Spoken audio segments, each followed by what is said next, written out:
नमस्कार दोस्तों। आज मैं आपको इंग्लिश, ठीक है, अंग्रेजी जो रहेगा उसके इम्पोर्टेंट टॉपिक बताऊंगा। क्या आप टॉपिक कर सकते हो जिससे कि आपका एग्ज़ाम निकल जाए। मैं आपको बता रहा हूँ इस पैटर्न से। इस वीडियो को आप लास्ट तक देखोगे ना, सबसे पहले बेनिफिट तो ये रहेगा, आप रुक जाना नहीं वाले स्टूडेंट हो तो वो भी आपको आराम से समझ में आएगा, चाहे पार्ट 1 हो चाहे पार्ट 2 हो, और सप्लीमेंट्री वाले भी स्टूडेंट हो तो उसके लिए भी कोई दिक्कत नहीं है। आपका पैटर्न में किसी तरीके से कोई बदलाव नहीं है। जो पेपर आपने 2024 का दिया था वही पैटर्न के पैटर्न आप में इसमें रहेगा, पर आपको क्या ऐसा टॉपिक पढ़ लें कि जिससे आपका एग्ज़ाम निकल जाए। ठीक है, सबसे पहले अपन स्टार्ट करते हैं। सबसे पहले चीज़ तो आपको दिमाग में ये रखना है, जो पैसेज जो आता है, ठीक है, फर्स्ट क्वेश्चन जो रहेगा सेक्शन फर्स्ट का जो रहेगा आपका पैसेज रहेगा। इस पैसेज को मैं आपको सजेशन देता हूँ 1 से 2, मतलब 2 से 3 बार इसको अच्छे से रीड करो। ठीक है, फिर उसके बाद क्या करना है आपको, जो पहला क्वेश्चन जैसे ये पूछा है, the ultimate challenge this day is to, है ना। आपको ये वाली जो लाइन जो रहेगी इसमें आप चेक करो कहाँ से कहाँ तक दी हुई है। ठीक है, तो उससे ऐसे कर लेना। आपको जब पैसेज पढ़ोगे तो आराम से आपको समझ में आ जाएगा, ये ध्यान रखना। तो ये पैसेज के याद रखना, पहला जो पैसेज रहेगा उसमें आपको 5 नंबर के क्वेश्चन आंसर आएंगे। कितने नंबर के आएंगे? 5 नंबर के। और बेनिफिट रहेगा सब ऑब्जेक्टिव वाले रहेंगे, तो आपको बस आंसर आपको पैसेज में से ढूंढना है, भैया इसका आंसर क्या आएगा। ये 5 मार्क्स आपके कंप्लीट कराएगा। उसके बाद सेकंड नंबर का जो रहेगा ये भी आपका क्या रहेगा, पैसेज ही रहेगा। क्वेश्चन नंबर 2 रहेगा, ये भी आपको पैसेज रहेगा। इसको भी आप 1 बार, 2 बार, 3 बार अच्छे से रीड करिएगा। उसके बाद आपको क्या करना है, इसमें आपको जो क्वेश्चन पूछे आपको उसके आंसर आपको पैसेज में ही मिल जाएंगे। पैसेज से बाहर आपके आंसर इसके नहीं जाएंगे। इतना समझ में आया कि नहीं है? तो 5 और 5 कितना हो जाएगा, 10 नंबर। तो 10 नंबर के ये कवर करेगा। फिर उसके बाद आता है ये 3 और 1 4 मार्क्स से क्वेश्चन। ये वाला जो पैसेज रहेगा ये आपका गलत नहीं होना चाहिए, ये आपको मैं बता दे रहा हूँ। ये किसी भी कंडीशन में ये आपका मिस्टेक नहीं होना चाहिए, आपको याद रखना है। 1 बार पढ़ो, 2 बार पढ़ो, 3 बार पढ़ो, पढ़ना जरूर ही है। ठीक है, उसके बाद इसका पहला क्वेश्चन आपसे पूछा है गिव अ स्टेबल टाइटल। इसमें आपसे पूछा है टाइटल। टाइटल का मतलब हिंदी में होता है शीर्षक। कहने का मतलब ये है कि ये पैसेज जो दिया है, आपने पढ़ा है कि ये पैसेज किसके ऊपर दिया गया है, ये आपसे पूछ रहा है। उसके बाद सेकंड वाला क्वेश्चन आपसे पूछा मेक नोट्स ऑन इट।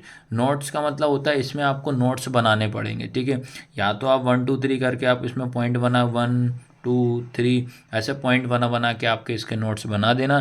तो ये आपके 4 मार्क्स का गलत नहीं होना चाहिए। तो 10 और 4 कितना होगा, 14 नंबर आपके ये कंप्लीट होंगे। ठीक है, अब आता है तुम्हारा अगला पोर्शन जो आता है क्या है, इसको मैं पढ़ दे रहा हूँ। फोर्थ वाला क्वेश्चन क्या पूछा था, you R J oblique Jaya a student of class 10th A in the government model higher secondary school या HSS उज्जैन से है। ठीक है, write an application to your principal requesting him और her to grant you 3 days leave on account of your elder brother marriage. ठीक है, आपसे इसमें ये पूछा है। सबसे पहले मैं आपको ये बता दे रहा हूँ, आप जब नीचे लिखते हो यूर ओबिडेंटली में आपको जय और जया इन दोनों में से आपको एक नाम, जैसे लड़की अगर होती है तो जया लिखेगी, लड़का होता है तो जय लिखेगा।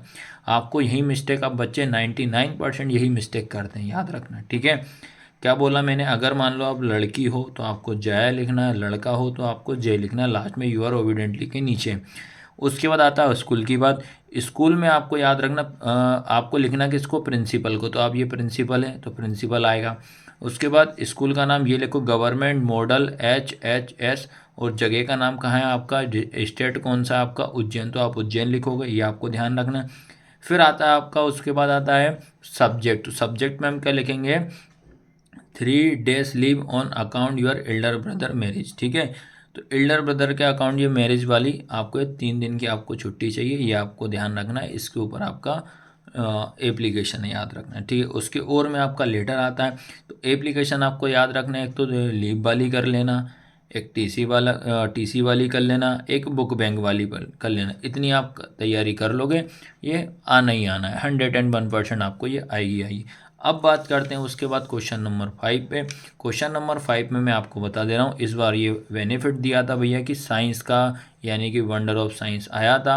एक सजेशन और दे रहा हूँ, आप लोग क्या होता है कि जैसे परीक्षा बोध हो गई या अदर्स कोई सी बुक, इसमें लिखा रहता है टॉपिक वंडर ऑफ साइंस। तो आप लोग क्या करते हो, ओनली वंडर ऑफ साइंस ढूंढते हो कि वंडर ऑफ साइंस कहाँ है, तो आपसे वो नहीं देखना आपको, तो बस देखना है साइंस। याद रखना क्या देखना है आपको, साइंस देखना है। तो इसमें आपको लिखा हुआ है साइंस, तो आपको क्या करना है, इसमें आपको वंडर ऑफ साइंस का निबंध लिखना है, ऐसे लिखना है। उसके और मैं आपको बता दे रहा हूँ, उसके और के लिए एक और पढ़ के जाना, इम्पोर्टेंट ऑफ इंग्लिश।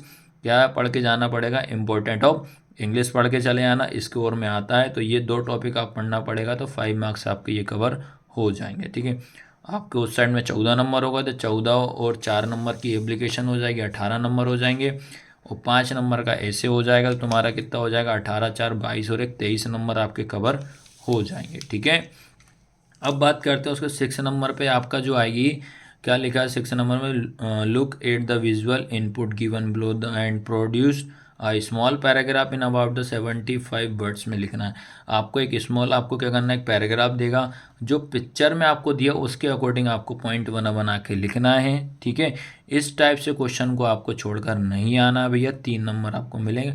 जो पिक्चर में आपको दे रहा है वही के वही आपको एक्सप्लेन करना है, ये लिखना। तो 3 मार्क्स आपके ये कवर हो जाएंगे। तो 26 नंबर आपके यहाँ तक कवर हो चुके हैं। ठीक है, अब बात करते हैं भैया ग्रामर वाला पोर्शन।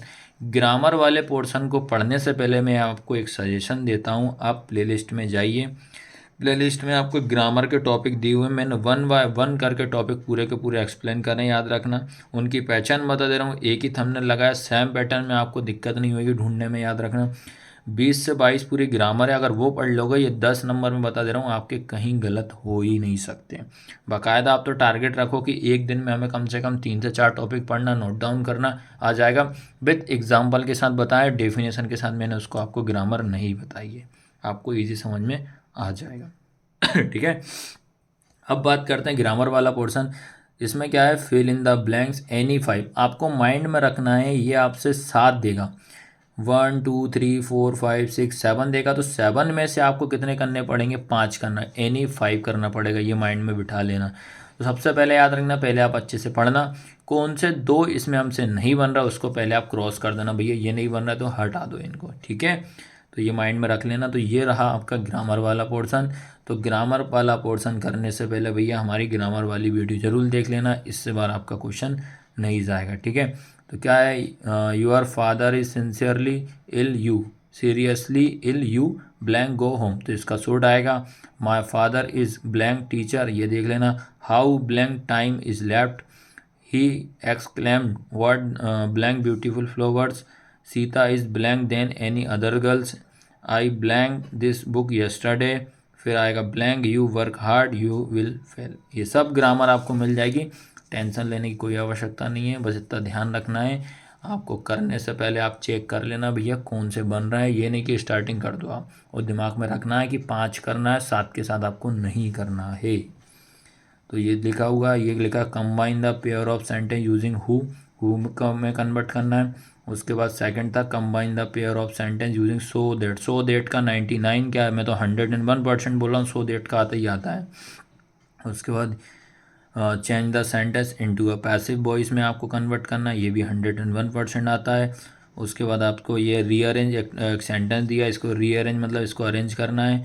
उसके बाद correct the sentence and rewrite, ये लिखा है। उसके बाद मेक अ इंट्रोगेटिव सेंटेंस, और एक इंट्रोगेटिव पढ़ के जाना, एक नेगेटिव सेंटेंस पढ़ के जाना, ये ध्यान रखना है। उसके बाद री right the sentence beginning with it के साथ आपको सेंटेंस बनाना है। मैं तो आपको सजेशन देता हूँ, इतने टॉपिक आप अच्छे से कर लिए, आपको तो एग्ज़ाम निकालना है, ये नहीं कि भैया हमें क्वेश्चन आंसर भी याद करना है, ऐसे भी 3 4 पढ़ लो, तो इतना आप नहीं कर पाओगे इंग्लिश में, ये चीज़ ध्यान रखना। तो सिंपल जो बता रहा हूँ वही माइंड में बिठाओ आप। तो फिर उसके बाद आता है यहाँ से जो पैसेज आ रहे हैं आपके सेक्शन डी जो है टेक्स्ट बुक से हैं, बुक के आपको याद रखना है। ठीक है, ये बुक वाले तो आप परीक्षा वो दिग्दर्शिका कहीं से भी आप शिवलाल की उससे पढ़ सकते हो, चैप्टर वाइज आपको पैटर्न समझ में आना है, किस और पैटर्न बदलाव नहीं होगा, पैटर्न सेम रहेगा। आपको भी बाकायदा ये क्वेश्चन दिया, इसके ये 4 ऑप्शन दिए, कौन सा ये देखना, ये चैप्टर के याद रखना, अभी बता दे रहा हूँ चैप्टर के हैं ये। सेकंड क्वेश्चन है ये, आप अच्छे से रीड करो, इसका आंसर ये आएगा। फिर ये वाला, ये चैप्टर के रहेंगे। फिर उसके बाद 10th वाला जो आता है, यहाँ से जो आता है ये भी आपके पैसेज रहेंगे, यहाँ से जितने भी बता रहा है टैक्स सेक्शन डी जो रहेगा ये सब बुक से आएंगे, बुक वाले हैं, याद रखना। तो 1 2 3 इनको अच्छे से रीड करना है। उसके बाद बी नंबर का जो है, बी नंबर वाले को अच्छे से, ये बी नंबर जो है आपका पोएम का याद रखना। और पोएम वाले में याद रखना सबसे पहला काम तो सारे पोएम के पोएट के नाम याद कर लो। सभी पोएम की आप ट्रिक के द्वारा याद रख लो कि किस पोएम से ये लिया गया है, इस पोएम का क्या नाम है, ये माइंड में बिठा लेना, ठीक है। तो इतने टॉपिक मैं आपको सजेशन दे रहा हूँ, इतने पढ़ लीजिए। क्वेश्चन आंसर आपको अगर पुराने जो पढ़ा हुआ वही रिपीट करो, नए क्वेश्चन आंसर पढ़ने की कोई आवश्यकता नहीं है। बस इतना कर लीजिए, आपका एग्ज़ाम आराम से निकल जाएगा, ठीक है। तो आज की क्लास कैसी लगी सब्सक्राइब ज़रूर करना है, और आपका सपोर्ट रहेगा भैया। इसी तरीके से हम नई नई वीडियो आपके लिए अपलोड करते जाएंगे, और 101% आपके इस टॉपिक जो रहेंगे पेपर में ज़रूर आपको देखने को मिलेंगे। धन्यवाद।